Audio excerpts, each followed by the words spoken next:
আজকে আমি আপনাদেরকে একটা প্রিমিয়াম লেভেলের গরুর মাংস রান্নার রেসিপি শেয়ার করছি। হ্যালো ভিউয়ার্স, আসসালামু আলাইকুম। কেমন আছেন আপনারা সবাই? আমি আলহামদুলিল্লাহ ভালো আছি।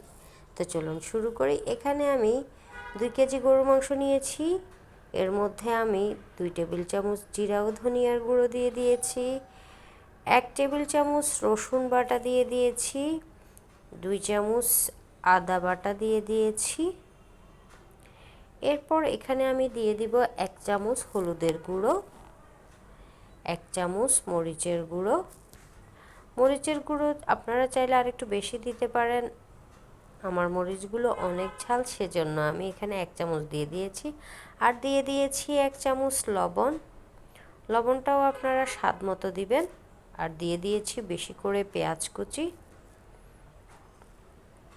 এভাবে গরুর মাংস রান্না করলে খুবই মজা হয়। আর এখন দিয়ে দিয়েছি আস্ত গরম মশলাগুলো। গরম মশলা বলতে এখানে আমি এলাচ, দারুচিনি, তেজপাতা, লং দিয়ে দিয়েছি। আর দিয়ে দিয়েছি সরিষার তেল এবং সয়াবিন তেল। দেওয়ার পর আমি হাতের সাহায্যে ভালো করে মাংসগুলোকে মশলার সাথে মিশিয়ে নিচ্ছি। এখন চুলায় আমি হাঁড়িটাকে বসিয়ে দিয়েছি। এভাবে হাতে মেখে সরিষার তেল দিয়ে গরুর মাংস রান্না করলে খুবই মজার হয়। আর এখানে আমি একটা স্পেশাল মশলা ইউজ করব, সেটা হচ্ছে জয়ফল, জয়ত্রী, মৌরি, এলাচ, দারুচিনি দিয়ে একটা মশলা আমার হাতে বানানো, সেটা দিয়ে দিব। সেটা দিলে আমার এই মাংসের স্বাদটা অসাধারণ হয়ে যায়। তো মাংসটা আমার কষানো হয়ে গিয়েছে। এখন মাংস থেকে যে পানি বের হবে আমি সেটাতেই মাংসটাকে রান্না করব। আমি 4-5 মিনিটের মতো রান্না করেছি। এরপর আমি 2 কাপ পরিমাণ পানি দিয়ে দিয়েছি। পানি দিয়ে নেড়ে চেড়ে আমি আরও কিছুক্ষণ রান্না করব।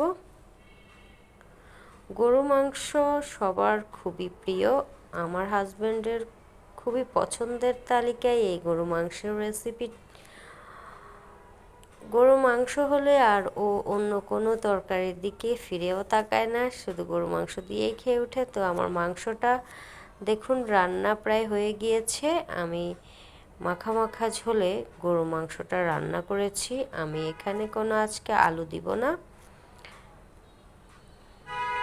কতটা সুন্দর কালার এসেছে গরু মাংসের, দেখতে অনেক লোভনীয় হয়েছে। আমার রেসিপিগুলো যদি আপনাদের ভালো লাগে, আপনারা সবাই অবশ্যই আমাকে সাপোর্ট করবেন, আমার পাশে থাকবেন। আপনারা সবাই ভালো থাকবেন, সুস্থ থাকবেন। আল্লাহ হাফেজ।